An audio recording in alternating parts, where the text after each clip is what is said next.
ஆண்டவராகிய இயேசு கிறிஸ்துவின் இனிதான திருப்பெயரினாலே இந்த புதிய மாதத்திலும் 1ஆம் தேதியிலே இந்த இணையதளத்தின் வழியாக உங்களை இந்த ஆராதனையை சந்திப்பதிலே நாங்கள் மிகுந்த மகிழ்ச்சி அடைகின்றோம். ஆண்டவர் மீண்டும் ஒரு புதிய மாதத்தை காணும்படியாக நமக்கு கிருபை கொடுத்திருக்கிறார். கர்த்தருக்கு நாம் நன்றி செலுத்துவோம். இந்த ஆராதனைக்கு ஆரம்பமாக நாம் யாவரும் கண்களை மூடி ஜெபம் செய்வோம். எங்களை நேசிக்கின்ற நல்ல ஆண்டவரே, ஈவாய் கொடுத்த இந்த புதிய மாதத்திற்காக நாங்கள் நன்றியோடு துதிக்கின்றோம், ஸ்தோத்திரிக்கின்றோம். கடந்த மாதம் முழுவதும் எங்களை கண்மணி போல பாதுகாத்தீர். எங்களுடைய எல்லா தேவைகளையும் சந்தித்து தந்தீர். உங்களுக்கு நாங்கள் நன்றி செலுத்துகிறோம் சுவாமி. எங்களுக்கு வேண்டிய நல்ல சுகத்தையும் பலத்தையும் ஜீவனையும் நீர் தந்து இந்த புதிய மாதத்தை காணும்படி எங்களுக்கு நீர் கிருபை பாராட்டியிருக்கிறீர். உங்களுக்கு நாங்கள் நன்றி செலுத்துகின்றோம். இந்த இணையதளத்தின் வழியாக இந்த ஆராதனைகளை ஒன்று இணைந்திருக்கிற திருச்சபை மக்கள் ஒவ்வொருவரையும் நீர் ஆசீர்வதியும். இந்த புதிய மாதத்திற்குரிய நன்மைகளையும் ஆசீர்வாதங்களையும் பெற்றுக்கொள்ளத்தக்க வழியிலே நடத்தும்.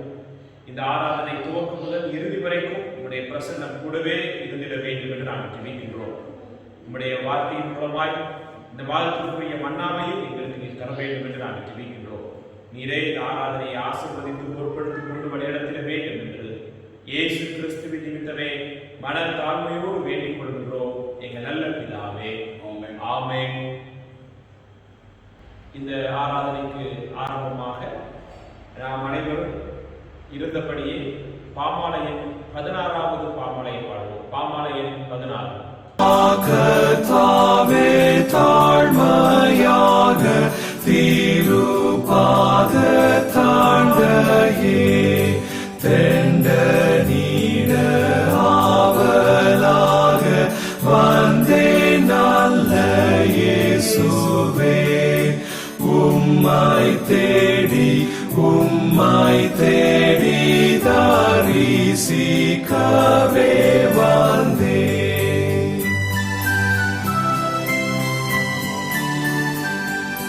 வல்ல கர்த்தாவினுடைய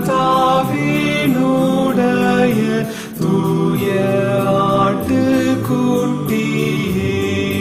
நீரே என்றும் என்னுடைய ஞானமான வாழலே, உம்மை தேடி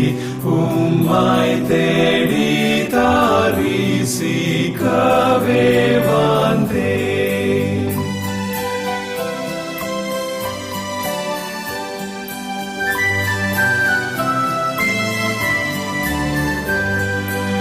என் பிரார்த்தனையை கேளும் அத்தியந்த பணிவாய் கெஞ்சும் என்னை ஏற்றுக்கொள்ளும் உம்முடைய பிள்ளையாய், உம்மை தேடி தரிசிக்கவே வந்தே.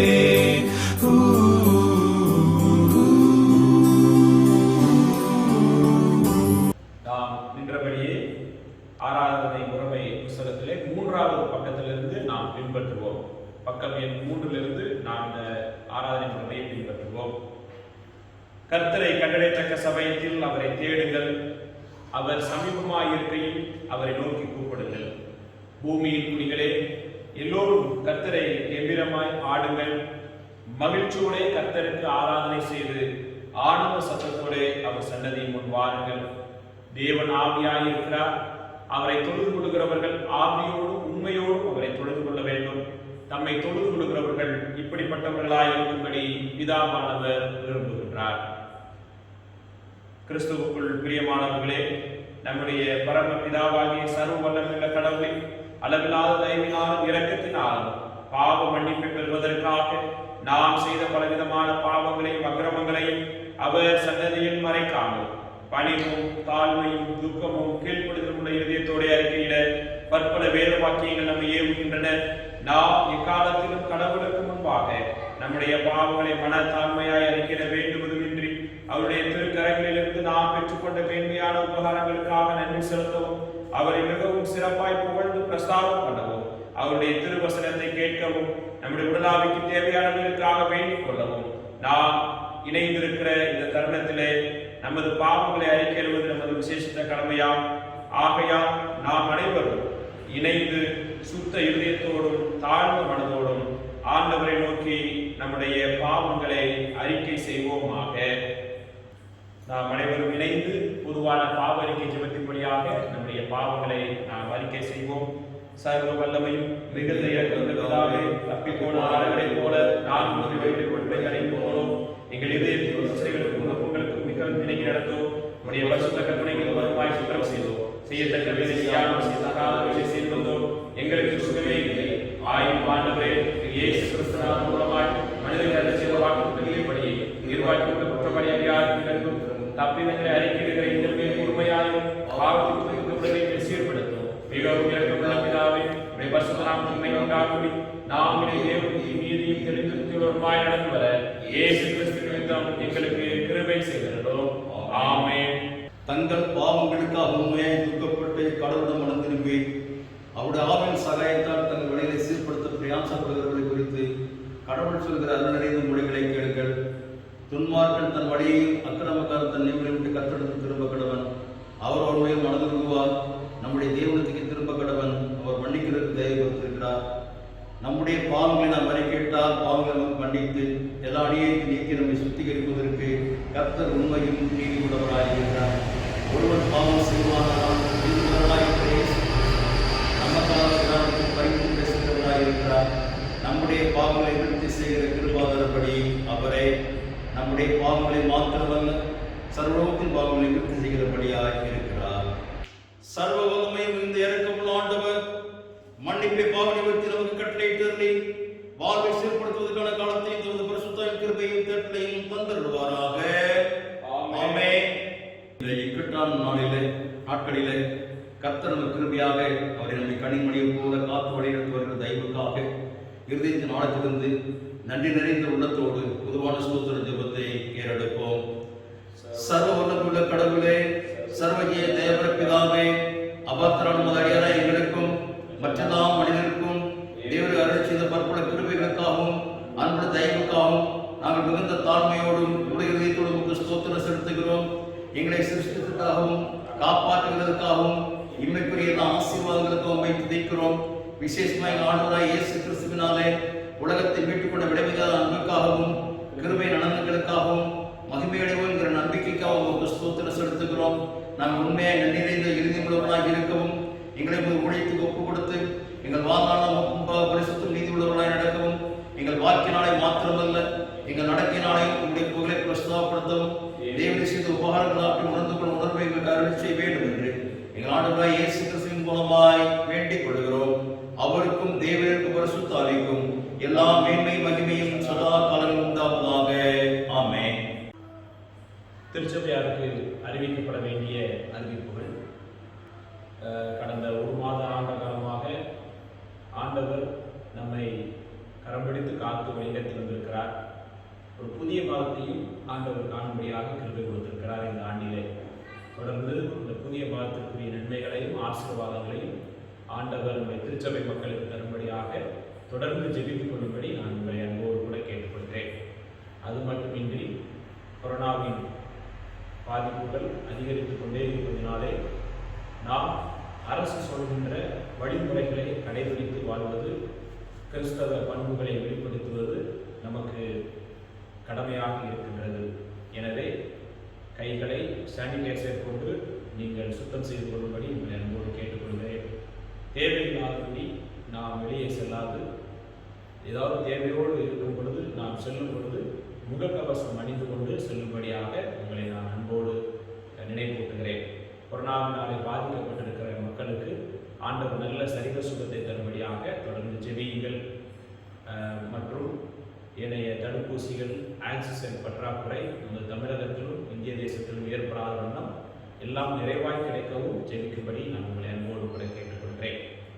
அது மட்டுமின்றி ஒவ்வொரு நாளும் இந்த கொரோனா காலங்களிலே இரவு 7:30 மணியிலிருந்து 8 மணி வரைக்கும் நாம் ஆன்லைன் வழியாக குடும்ப ஜெபத்தில் நாம் நடனம் பெற்றுக் கொண்டிருக்கிறோம். குடும்ப ஜெபம் நடைபெற்றுக் கொண்டிருக்கிறது.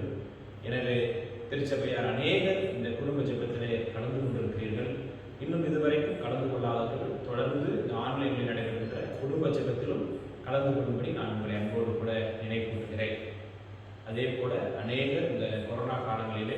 சந்தா காணிக்கைகள் மற்றும் இதர காணிக்கைகளை சேகரித்து வைத்து ஆலய பணியாளர்கள் கொடுத்து அனுப்பினீர்கள். உங்களுக்கு நாங்கள் திருச்சபை சார்பாக நன்றியை தெரிவித்துக் கொள்கிறோம். அதே போல இந்த மாதத்திலும் நீங்கள் சந்தாவையும் ஒவ்வொரு ஞாயிற்றுக்கிழமைக்குரிய காணிக்கைகளையும் குடும்பமாக சேகரித்து அதை ஆலய பணியாளர் வரும்பொழுது நீங்கள் கொடுத்து அனுப்பும்படி உங்களை அன்போடு கூட நான் கேட்டுக்கொள்கிறேன். கர்த்தர் நம்மை இந்த புதிய மாதத்திற்குரிய நன்மைகளை தந்து தொடர்ந்து ஆசீர்வதித்து படி நடத்துவாராக. நாம் வீட்டில் அமர்ந்தபடியே கீர்த்தனைகள் 78வது பாடலை பாடுவோம். அப்பொழுது குடும்பமாக நீங்கள் இணைந்து இந்த ஆராதனையை பங்கு பெறுவீர்கள் என்று சொன்னால் உங்களுடைய காணிக்கைகளை நீங்கள் சேகரித்து நீங்கள் வைக்கும்படி நான் உங்களை அன்போடு கூட நினைவு கொடுக்கிறேன்.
திண்டுக்கல் கிழக்கு குருசேகரம் மற்றும் ரெண்டலப்பாறை குருசேகர தலைவர் அருள் திரு தாவீது செல்லத்துரையா அவர்கள் ஆண்டவருடைய வார்த்தையை நம்மளோடு கூட பகிர்ந்து கொள்வார்கள். இன்றைய நாளுக்கு அன்று வாசிக்கும்படியாக தெரிந்து கொள்ளப்பட்ட வேத பகுதி சங்கீதம் 119 வசனங்கள் 105 112 வரை. சங்கீதம் 119 வசனங்கள் 105 112 வரை. உம்முடைய வசனம் என் காண்களுக்கு தீபமும் என் பாதைக்கு வெளிச்சமுமாயிருக்கிறது. உம்முடைய நீதி நியாயங்களை காத்து நடப்பேன் என்று ஆணையிட்டேன், அதை நிறைவேற்றுவேன். நான் மிகவும் உபத்திரப்படுகிறேன். கர்த்தாவே, உம்முடைய வசனத்தின்படியே என்னை உயிர்ப்பியும். கர்த்தாவே, என் வாயின் உற்சாக பலிகளை நீர் அங்கீகரித்து உமது நியாயங்களை எனக்கு போதித்தள்ளும். என் பிராணன் எப்பொழுதும் என் கையில் இருக்கிறது, ஆனாலும் உம்முடைய வேதத்தை மறவேன். துன்மார்க்கர் எனக்கு கண்ணி வைக்கிறார்கள், ஆனாலும் நான் உம்முடைய கட்டளைகளை விட்டு தவறேன். உம்முடைய சாட்சிகளை நித்திய சுதந்திரமாக்கி கொண்டிருக்கிறேன். அவைகளே என் இருதயத்தின் மகிழ்ச்சி. முடிவு பரியந்தம் இடைவிடாமல் உம்முடைய பிரமாணங்களின்படி செய்ய என் இருதயத்தை சாய்த்தேன் என்பதை வாசிக்கும்படியாக தெரிந்து கொள்ளப்பட்ட வேத பகுதி வாசித்தாயிற்று. தேவனுக்கு மகிமை உண்டாவதாக. ஆமென். வசனம் தியானிக்கையில் இதயமதில்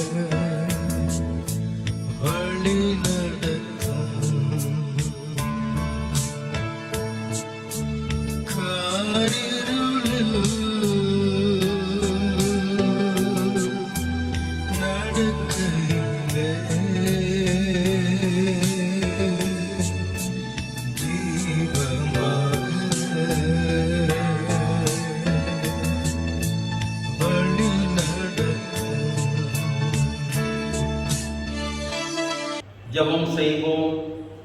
நேசிக்கிற அன்பின் ஆண்டவரை, கிருபையாய் கொடுத்த அந்த நல்ல தியான வேலைக்காக உம்மை துதிக்கிறோம், உம்மை ஸ்தோத்தரிக்கிறோம் ஐயா. வேத வசனங்களை ஆராய்ந்து பாருங்கள், அவைகளால் உங்களுக்கு நித்திய ஜீவன் உண்டென்று எண்ணுகிறீர்களே. என்னை குறித்து சாட்சி கொடுக்க வேண்டும் அவைகளை சொன்ன வசனங்களுக்காக உங்களுக்கு நன்றி செலுத்துகிறோம். இந்த ஆண்டிலே கிருபை 5 மாதங்களை கடந்து இந்த 6வது மாதத்துக்கு பிரவேசிக்க கர்த்தர் எங்களுக்கு பாராட்டின கிருபைகளுக்காக உம்மை துதிக்கிறோம். இதயத்தில் ஆழ்த்து உம்மை துதிக்க, ஸ்தோத்தரிக்க, மகிமைப்படுத்த, நம்முடைய வெளியேறப்பட்ட வசனங்களை கேட்கிறவர்களாய் மாத்திரமல்ல, அதன்படி நடக்கக்கூடிய பிள்ளைகளாக எங்கள் ஒவ்வொருவரையும் கர்த்தர் மாற்ற வேண்டும் என்று நாங்கள் ஜெபிக்கிறோம். எங்களை தாழ்த்து உள்ள சமூகத்தில் ஒப்புக்கொள்கிறோம். இயேசு கிறிஸ்துவின் நாமத்தில் ஜெபிக்கிறோம் நல்ல பிதாவே, ஆமென். கர்த்தருக்குள் அருமையான கர்த்தருடைய பிள்ளைகளே, உங்கள் ஒவ்வொருவரையும் இயேசு கிறிஸ்துவின் இனிய நாமத்தினாலே வாழ்த்தி வரவேற்கின்றேன். இந்த அருமையான வாய்ப்பை கொடுத்த நம்முடைய ஆண்டவருக்கும் நம்முடைய கொடையோடு குருசேகரின் தலைவர் அருள் திரு பிரபுதாஸ் ஐயா அவர்களுக்கும் இயேசு கிறிஸ்துவின் நாமத்தினாலே வாழ்த்துகின்றேன். இந்த கடந்த 5 மாதங்களிலும் நம் ஒவ்வொருவரையும் கண்ணிமணியை போல காத்து வழிநடத்தி வந்த தகப்பன் நம்மை தொடர்ந்து வழிநடத்துவதற்கு வல்லவராக இருக்கின்றார். இந்த 6வது மாதத்தில் ஆண்டவர் கொடுக்கப்பட்ட ஒரு வசனத்தின் தலைப்பு திருமறை தரும் அறிவுக்கு சாட்சி என்று சொல்லக்கூடிய ஒரு தலைப்பு கொடுக்கப்பட்டிருக்கிறது. இந்த 6வது மாதத்தின் முதல் நாளிலே திருமறை தரும் அறிவுக்கு சாட்சி, அதற்கு இசக்கார் என்று சொல்லக்கூடிய ஒரு அருமையான நபரை முன்வைத்திருக்கிறார்கள்.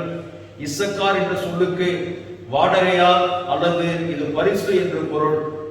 லேயாளின் வழியாக யாக்கோபு பிறந்த 9வது மகன், லேயாளின் 5வது மகன். தூதாயின் கனிகளுக்கு ராகேல் யாக்கோப்பை ஒரு நாளைக்கு விட்டுக் கொள்கிறார். தூதாயின் கனிகளின் வாடகை வழியாக பிறந்ததால் இப்பெயர் இடப்பட்டிருக்கலாம். லேயாளின் பணியாளராகிய சில்பாலின் வழியாக குழந்தை பெற்ற பின் பிறந்ததால் இது கடவுளின் பரிசு என்று கூறுவதாலும் இப்பெயர் இடம்பெற்றிருக்கலாம். கர்த்தருக்கு அருமையான கர்த்தருடைய பிள்ளைகளை, இந்த மாதத்துக்கு கர்த்தர் நமக்கு கிருபை கொடுக்கக்கூடிய வாக்குத்தத்தமான வசனம் அது சங்கீதங்களின் புஸ்தகம் 119ஆம் அதிகாரம் 105ஆம் வசனம். உம்முடைய வசனம் என் கால்களுக்கு தீபமும் என் பாதைக்கு வெளிச்சமாய் இருக்கிறது. யோசித்து பாருங்க, கர்த்தர் இந்த கடந்த 5 மாதங்களிலும் நம்மை கண்ணீர் மணியை போல காத்து வழிநடத்தி வந்திருக்கிறார். இனிமேலும் அவர் வழிநடத்துவதற்கு அவர் வல்லவராக இருக்கிறார்.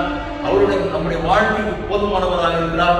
நம்மை வழிநடத்துவதற்கு, நம்மை பாதுகாப்பதற்கு, நம்மை தீமையான அந்த தொற்று நோயிலிருந்து பாதுகாப்பதற்கு வல்லவராக இருக்கின்றார். இந்த இக்கட்டான நிலைமையில் கூட நம்மை ஒவ்வொருவரையும் ஆசீர்வதித்து காத்து வழிநடத்தி வருகின்றார். ஆகவே அந்த தேவனை நான் நம்பி ஜீவிக்கின்ற வேளையில நிச்சயமாகவே நாம் ஆசீர்வதிக்கப்பட்ட பிள்ளைகளாய் காணப்படுவோம் என்பதிலே சந்தேகமில்லை. உலகத்தில் இருக்கிறவர், உங்களில் இருக்கிறவர் பெரியவர்கள் வாசிக்கின்ற வண்ணமாக நம்முடைய வாழ்க்கையிலே அவர் பெரியவராக இருந்து நம்மை வழிநடத்துவதற்கு வல்லவராக இருக்கின்றார். இந்த மாதத்தில் நமக்கு கிருபை கொடுக்கப்பட்ட வசனம், உம்முடைய வசனம் என் கால்களுக்கு தீபமும் என் பாதைக்கு வெளிச்சமாய் இருக்கிறது. சங்கீதக்காரன் 119ஆம் சங்கீதத்துல இப்படிப்பட்ட ஒரு அருமையான வசனத்தை எழுதி வைத்திருக்கிறார். உம்முடைய வசனம், அதாவது கர்த்தருடைய வசனம் என் கால்களுக்கு தீபம், என் கால்களுக்கு தீபமாய் இருக்கிறது. அது மாத்திரமல்ல, என் பாதைக்கு அது வெளிச்சமாய் இருக்கிறது என்று சொல்லுகின்றார்.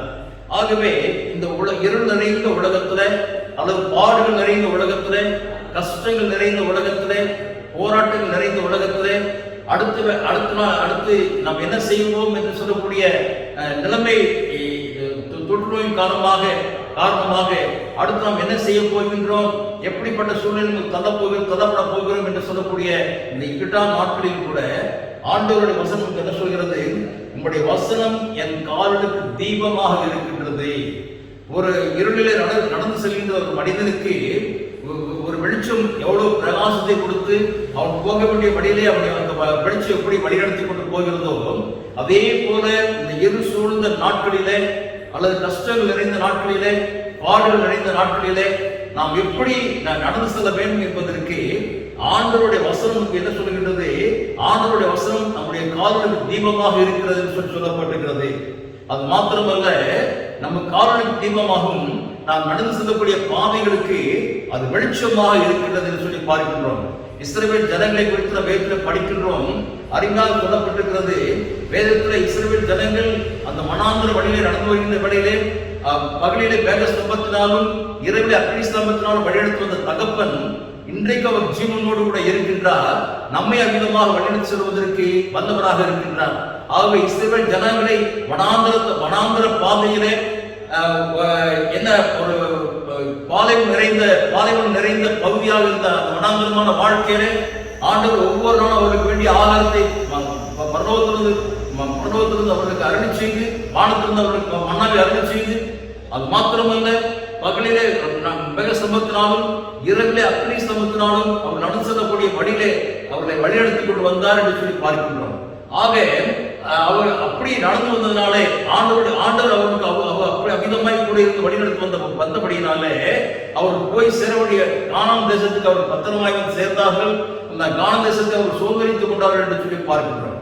ஆகவே இந்த அதே போல ஒருவேளை நமக்கு இப்படி இருக்க சூழ்நிலை பார்க்கின்ற வழியிலே நம்முடைய வாழ்க்கை இப்படிப்பட்ட ஒரு வனாந்தரமான ஒரு வாழ்க்கையாக இருக்கின்றதா, அல்லது கஷ்டம் நிறைந்த நாட்களாக இருக்கின்றதா, அல்லது பாடுகள் நிறைந்த நாட்களாக இருக்கின்றதா, பலவிதமான பிரச்சனையை அனுபவித்துக் கொண்ட நாட்களாக இருக்கின்றதா, அடுத்து என்ன நடக்கப் போகிறது என்பதை ஒருவேளை நாம் அறிய முடியாத சூழ்நிலையாக இருந்தாலும் கூட ஆண்டவருடைய வசனம் கற்றுக் கொடுக்கிறது. சங்கீதக்காரன் சொன்ன வண்ணமாக, உங்களுடைய வசனம் என் கால்களுக்கு தீபமும் என் பாதை வெளிச்சமாய் இருக்கிறது. இஸ்ரவேல் ஜனங்களை அவ்வளவு அற்புதமாய் வழிநடத்தி வந்த தகப்பன் இன்றைக்கு அவர் ஜீவனோடு கூட இருக்கின்றார். நம்மை அமிதமாக வழிநடத்துவதற்கு அவர் வாக்குறுதி கொடுக்கின்றார். இந்த தேவன் என்றென்றைக்கும் உள்ள சதா காலங்களில் நம்முடைய தேவன், அவர் மரணம் வரைந்து நம்மை நடத்துவார் என்று சொல்லி சங்கீதம் 48:14 வாசிக்கின்றோம். ஆகவே அந்த தேவன் அப்படியாக நம்ம வழிநடத்துவதற்கு நமக்கு வாக்குறுதி கொடுத்திருக்கிறார். அந்த வாக்குறுதிகளை நம்பி நாம் ஜீவிக்கின்ற வேளையிலே நிச்சயமாகவே நாம் ஆசீர்வதிக்கப்பட்ட பிள்ளைகளாய் காணப்படுவோம். வேதத்திலிருந்து ஒரு சில வசனங்களை உங்களுக்கு நான் சுட்டிக்காட்ட ஆசைப்படுகின்றேன். முதலாவது 1 யோவான் புஸ்தகம் 1ஆம் அதிகாரம் 5ஆம் வசனம் இப்படி சொல்கிறது, தேவன் ஒளியாய் இருக்கிறார், அவரில் எவ்வளவேனும் இருள் இல்லை. இது நாங்கள் அவரிடத்தில் கேட்டு உங்களுக்கு அறிவிக்கிற விசேஷமாய் இருக்கிறது. யோவான் அழகாக எழுதுகின்றார், தேவன் ஒளியாக இருக்கின்றார், தேவன் வெளிச்சமாக இருக்கின்றார், அவரில் எவ்வளவேனும் இருள் இல்லை. இது நாங்கள் அவரிடத்தில் கேட்டு உங்களுக்கு அறிவிக்கிற விசேஷமாக இருக்கிறது. இது நாங்கள் அவரிடத்தில் கேட்டு உங்களுக்கு அறிவிக்கிற விசேஷமாக இருக்கிறது என்று சொல்லி பார்க்கிறோம்.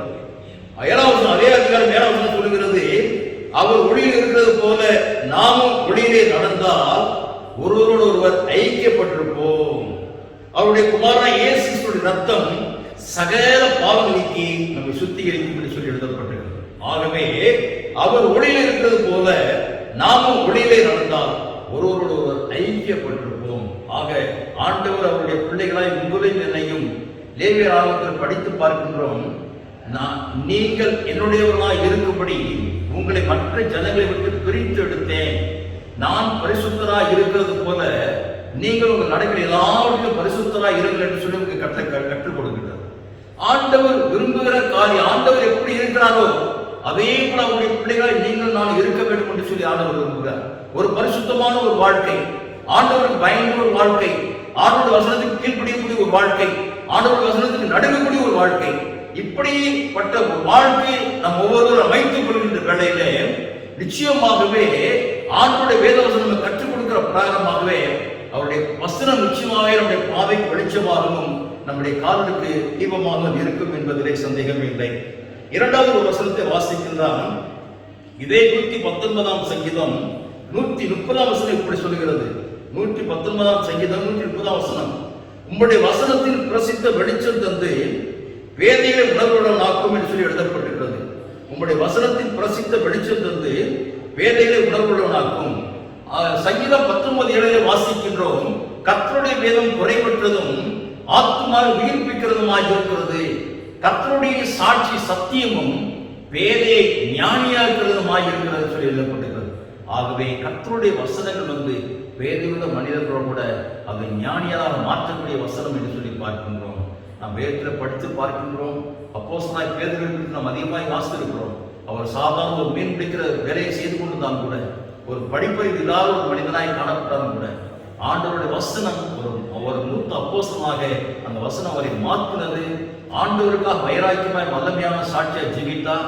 ஜீவாதிபதியை கொலை செய்தீர்கள், அவரை தேவன் மரித்தவர்கள் எழுப்பினார், அதற்கு நாங்கள் சாட்சிகளாய் இருக்கிறோம் என்று சொல்லி சாட்சி சொல்வதை நாம் படிக்கின்றோம்.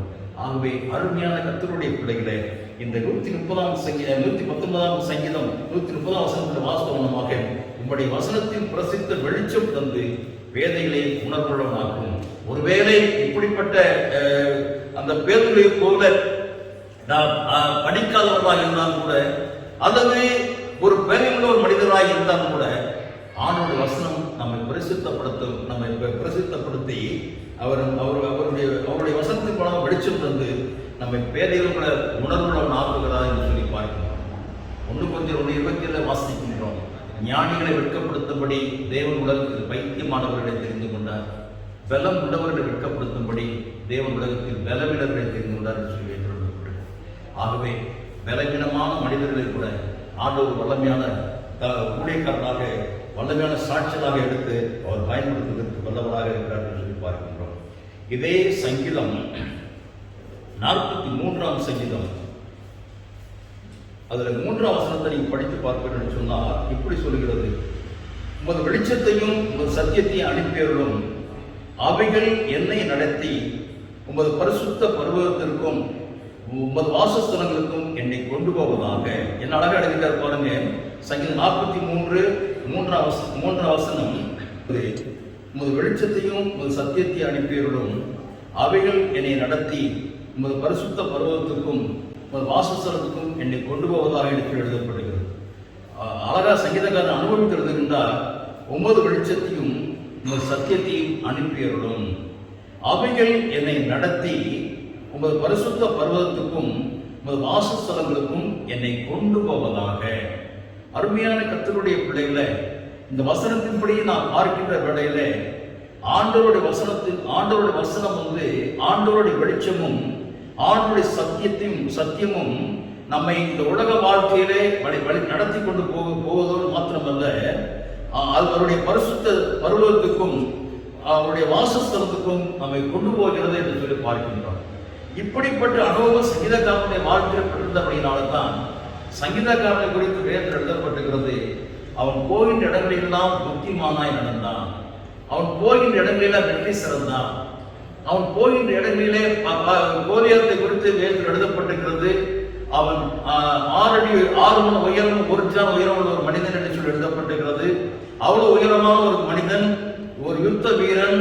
அந்த மனிதனை எந்த ஒரு கையில எப்படிப்பட்ட ஒரு ஆயுதங்கள் இல்லாதபடிக்கு ஆண்டவருடைய நாமத்தை நம்பி அவன் போனபடியினாலே அவன் கோலியாத்தை வீழ்த்தினான், கோலியாத்தை வெற்றி கண்டான், பெலிஸ்தரை வெற்றி கண்டான் என்று சொல்லி பெயர் எழுதப்பட்டிருக்கிறது. ஆகவே ஆண்டவருடைய வசனத்தை நம்பி ஜீவிக்கின்ற வேளையிலே, ஆண்டவருடைய வார்த்தைக்கு கீழ்ப்படிந்து நடக்கின்ற வேளையிலே ஆண்டவர் நமக்கு ஜெயத்தை கொடுக்கின்றார். சங்கீதக்காரனுடைய வாழ்க்கையிலே ஆண்டவர் ஜெயத்தை கொடுத்துக் கொண்டிருந்தார். அவன் போகின்ற இடங்களெல்லாம் வெற்றி பெற்றார் என்று சொல்லி எழுதப்பட்டிருக்கிறது. அதே போல நம்முடைய வாழ்க்கையில் வெற்றி சிறக்க பண்ணக்கூடிய ஒரு ஆண்டவராக நம்முடைய ஆண்டவர் இருக்கிறார் என்று சொல்லி பார்க்கின்றோம். இன்னுமாக ஒரு வசனத்தை வாசிக்கலாம். அது 2 பேதுருவினுடைய புஸ்தகம் 1 அதிகாரம் 19 வசனம் இப்படி சொல்லுகிறது. 2 பேதுருவினுடைய புஸ்தகம் 1 அதிகாரம் 19 வசனம் இப்படி சொல்லுகிறது, அதிக உறுதியான தீர்க்க தரிசன வசனமும் நமக்கு உண்டு, பொழுது விடிந்து விடிவெளியில் உங்கள் இருதயங்களில் உதிக்கும் உலகம் இருளுள்ள ஸ்தலத்தில் பிரகாசிக்கிற விளக்கு போன்ற வசனத்தை கவனித்திருப்பது நலமாய் இருக்கும். ஏன்னா அழகா சொல்லப்பட்டிருக்கிறது, அதிக உறுதியான தீர்க்க தரிசன வசனம் நமக்கு உண்டு. பொழுது விடிந்து விடிவெள்ளி உங்கள் இருதயங்களில் உதிக்கும் அளவும் இருளுள்ள ஸ்தலத்தில் பிரகாசிக்கிற விளக்கை போல அவ்வசனத்தை கவனித்திருப்பது நலமாக இருக்கும். எவ்வளவு பால் நிறைந்த இருட்டு நிறைந்த ஒரு இடமாக இருந்தாலும், அல்லது பாடுகள் இருந்தாலும், கஷ்டங்கள் இருந்தாலும், போராட்டங்கள் இருந்தாலும், நிந்தைகள் இருந்தாலும், அவமானங்கள் இருந்தாலும், அப்படிப்பட்ட இடத்துல ஆண்டவருடைய வசனம் நமக்கு வெளிச்சத்தை கொடுக்கிறது என்று சொல்லி பார்க்கின்றோம். ஆண்டவருடைய வசனம் நமக்கு வெளிச்சத்தை கொடுக்கின்றதா இருக்கிறது. ஆகவே சங்கீதக்காரன் சொன்ன மனமாக, நம்முடைய வசனம் என் கால்களுக்கு தீபமும் என் பாதைக்கு வெளிச்சமாக இருக்கிறது என்று சொல்லி வாக்குத்தத்தை கொடுத்திருக்கிறார். ஆகவே இந்த ஜூன் மாதம் முழுவதுமாக ஆண்டவருடைய வசனம் நம்முடைய பாதைக்கு வெளிச்சமாகவும் நம்முடைய கால்களுக்கு தீபமாகவும் அது இருக்கும் என்பதிலே சந்தேகமே இல்லை. ஆகவே இந்த வசனங்களை நம்முடைய வாழ்க்கையிலே நமக்கு சொந்தமாக்கி ஆண்டவருக்கு பிரியமான பிள்ளைகளாக நடந்து வருகின்ற வேளையில, ஆண்டவருடைய வசனத்துக்கு கீழ்ப்படி நடக்கின்ற வேளையில நிச்சயமாகவே ஆண்டவருடைய வசனம் நம்முடைய பாதைக்கு வெளிச்சமாகவும் நம்முடைய கால்களுக்கு தீபமாகவும் அது நமக்கு இருக்கும் என்பதிலே சந்தேகம் இல்லை. இந்த கொரோனா காலத்திலே நமக்கு எப்பொழுது நமக்கு இந்த காலங்கள்லாம் முடிவடையும் என்று யாருமே அறியாத ஒரு சூழ்நிலை இருக்கிறது. ஆனால் ஆண்டவருடைய வசனம், ஆண்டவருடைய வாக்கு இருக்கிறது, நம்முடைய வசனம் என் கால்களுக்கு தீபமும் என் பாதைக்கு வெளிச்சமாக இருக்கிறது சொல்லப்பட்டிருக்கிறது. அப்பேற்பட்ட வசனத்தை, அந்த வாக்குத்தத்தத்தை நாம் மூன்றை கட்டி பிடித்து நாம் அதனுடைய நடக்கின்ற விடையில ஆண்டவருடைய வசனம் நிச்சயமாகவே ஆண்டவர் நம்மை பாதுகாக்க வல்லவராக இருக்கிறார். நம்முடைய பாதைக்கு வெளிச்சமாகவும் நம்முடைய கால்களுக்கு தீபமாகவும் இருந்து அவர் அங்கே வழிநடத்த வல்லவராக இருக்கின்றார். இந்த வருஷத்துல 5 மாதங்களை அபிதமாக நாம் கடந்து வந்தோம். ஆனால் இந்த 6வது மாதத்திலும் ஆண்டவர் நம்மை வழிநடத்துவதற்கு, அவர்களை போஷிப்பதற்கு, நம்மை காப்பாற்றுவதற்கு அவர் வல்லவராக இருக்கின்றார். கர்த்தர் அப்பேற்பட்ட கிருபைகளை நம் ஒவ்வொருவருக்கும் கொடுத்து நம் ஒவ்வொருவரையும் ஆசீர்வாதத்தின் பாத்திரமாக வழிநடத்தி செல்வாராக. ஆமென். கர்த்தர் தம்மின் வசனங்களை நித்தியத்துக்கு என்று ஆசீர்வதித்து தருவாராக. ஆமென். ஜெபம் செய்வோம். துதிகளின் மத்தியில் வாசம் செய்கிற எங்கள் அன்பின் பரலோக பிதாவே, இந்த ஆசீர்வதிக்கப்பட்ட கால வேளைக்காக, புதிய நாளுக்காக, புதிய மாதத்துக்காக உமக்கு கோடி கோடி ஸ்தோத்திரங்களை ஏறெடுக்கிறோம். கர்த்தருடைய கிருபைகள் எல்லாம் காலைதோறும் புதியவைகள் சொல்லி வேறு படிக்கிற ராஜா, உங்களுடைய புதிதான கிருபைகளை கொடுத்து இந்த மாதம் முழுவதுமாக எங்களை ஆச்சரியப்பிரகாரமாக அற்புதமாக நீங்கள் வழிநடத்தி செல்ல வேண்டும் என்று நாங்கள் ஜெபிக்கிறோம். தகப்பனே, கர்த்தருக்குள் மகிழ்ச்சியாக இருப்பது உங்களுடைய பலன் என்று சொல்லி எழுதப்பட்டிருக்கிறது ஐயா. நிகழ்வை 8:10 அப்படி அபிதமாய் வாசிக்கின்றோம். ஆகவே உங்களுக்குள் உங்களுடைய பிள்ளைகள் ஒவ்வொருவரும் எப்பொழுது மகிழ்ச்சியோடு கூட காணப்படும். நீங்கள் கொடுத்த வாக்குத்தத்தமான வசனங்களை இந்த மாதம் முழுவதுமாக அந்த வசனத்தை சொல்லி சொல்லி சொல்லி நாங்கள் ஜெபித்து உங்களுடைய கருத்திலிருந்து ஆசீர்வாதத்தையும் பாதுகாப்பையும் கிருபையை பெற்று மகிழ கர்த்தர்களுக்கு கிருபை பாராட்ட வேண்டும் நாங்கள் ஜெபிக்கின்றோம். வாஞ்சோடு இந்த ஆராதனை கலந்து கொண்டிருக்கிற அருமையான கர்த்தருடைய பிள்ளைகள் ஒவ்வொருவரை கர்த்தர் பேர் ஆசீர்வதிக்க வேண்டும் நாங்கள் ஜெபிக்கிறோம். அவர் உன் மன விருப்பத்தின்படி உனக்கு தந்தருடைய உன்னுடைய ஆலோசனைகளை நான் நிறைவேற்றுவார்கள் என்று சொல்லி வேதத்தில் வாசித்த வண்ணமாக அருமையான எங்களுடைய திருச்சியுடைய பிள்ளைகள் ஒவ்வொருவருடைய ஆலோசனை கிருபை நிறைவேற்றி கொடுக்க வேண்டும் நாங்கள் ஜெபிக்கிறோம். கர்த்தரை தேடுகிறவர்களுக்கு ஒரு நன்மை குறைபடாது என்று சொல்ல வேத வசனங்களுக்கு ஏற்ப எந்த நன்மையும் இந்த மாதம் முழுவதும் உடைய பிள்ளைகள் குறைபடாமல் இங்கு காத்துக்கொள்ள வேண்டும் நாங்கள் ஜெபிக்கிறோம். பிள்ளைகளோட அப்பத்து தண்ணீர் ஆசீர்வாதத்தில் வேண்டும் நாங்கள் ஜெபிக்கிறோம். நீ வரையிலும் ஆசீர்வதிக்கப்பட்டிருப்பாய், போகையிலும் ஆசீர்வதிக்கப்பட்டிருப்பாய் என்று சொல்ல வேத வசனங்களுக்கு ஏற்ப வருகையிலும் போகையிலும் ஆசீர்வதிக்கப்பட்ட பிள்ளைகளாய் காணப்போவதற்கு செய்யுங்க. இந்த கொரோனா தொற்றுக்குடைய பிள்ளைகளை ஒவ்வொருவரை விலைக்கு பாதுகாத்துக் கொள்ள வேண்டும் நாங்கள் ஜெபிக்கிறோம். இந்த மாதத்துல எங்களுக்கு கொடுக்கப்பட்ட பணிகளுக்காக, பொறுப்புகளுக்காக, வியாபாரங்களுக்காக, உத்தியோகங்களுக்காக நமக்கு நாங்கள் நன்றி செலுத்துகிறோம். அது எல்லாவற்றையும் உங்களுடைய தீர்மானத்தின்படி, உங்களுடைய கிருபையின்படி நாங்கள் நடத்தி செல்ல எங்களுக்கு கிருபை பாராட்ட வேண்டும் நாங்கள் ஜெபிக்கிறோம். நீங்கள் எல்லாரும் எங்களை பாதுகாப்பு பராமரிப்பு ஒப்புக் கொடுக்கிறோம். உங்களுடைய சுத்த கிருபை நம்ம எடுத்து ஆசீர்வதித்து காத்துக்கொள்ள வேண்டும் நாங்கள் ஜெபிக்கிறோம். துதி, கன, மகிமை அனைத்தும் வகையில் எடுக்கிறோம். கர்த்தராகிய இயேசு கிறிஸ்துவின் இன்ப நாமத்திலே ஜெபிக்கிறோம் நல்ல பிதாவே. ஆமென். பரமத்தில் இருக்கிற எங்கள் பிதாவே, நாம் பரிசுத்தப்படுவதாக, உம்முடைய ராஜ்யம் வருவதாக, உம்முடைய சுத்தம் பரமண்டலத்திலே செய்யப்படுகிறது போல பூமியிலே செய்யப்படுவதாக. அன்புள்ள ஆகாரத்தை எங்களுக்கு என்று தாரும். எங்களுக்கு விரோதமாய் நாங்கள் மன்னிக்கிறது போல எங்கள் குற்றங்களை மன்னியும். எங்களை சோதனைக்குள் பிரவேசிக்க பண்ணாமல் தீமை எங்களை ரட்சித்துக் கொள்ளும். ராஜ்யம், வல்லமை, மகிமையும் என்றென்றைக்கும் முடிவையிலே. ஆமென். தேவனுடைய இரக்கமுள்ள கிருபைக்கும் தயவுள்ள பாதுகாப்புக்கும் பராமரிப்புக்கும் நம்மை நம்முடைய குடும்பத்தை ஒப்புவிப்போம். நம்முடைய ஆண்டவராகிய இயேசு கிறிஸ்துவினுடைய கிருபையும் பிதாவாகிய தேவனுடைய அன்பும் பரிசுத்த ஆவியானவருடைய அன்புடைக்கும் பாதவருடைய ஆசீர்வாதமும் நம் அனைவரோடும் கூட இப்போதைக்கு எப்போதைக்கும் சதா காலங்களிலும் இருப்பதாக.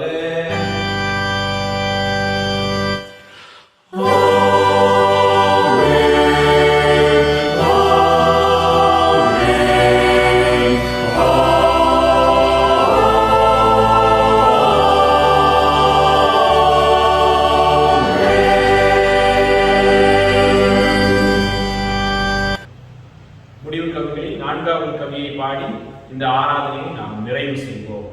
தெய்வ ஆசீர்வாதத்தோடே வழியாரை அனுப்பும் வார்த்தை என்னும் அப்பத்தாலே போஷித்து வளர்ப்பியும் இப்போதும்மை தேடி வந்து மனதார போற்றினோ மோட்சலோகத்தில் கழித்து உம்மை வாழ்த்தி தோழுவோம். நாம் அனைவரும் இணைந்து சொல்லுவோம். என் ஆத்மாவே கர்த்தரை ஸ்தோத்திரி, என் முழு உள்ளமே அவருடைய பரிசுத்த நாமத்தை ஸ்தோத்திரி. என் ஆத்மாவே கர்த்தரை ஸ்தோத்திரி, கர்த்தர் செய்த சகல உபகாரங்களையும் மறவாதே. ஆமென். கர்த்தர் உங்களோடு இருப்பாராக. May God bless you.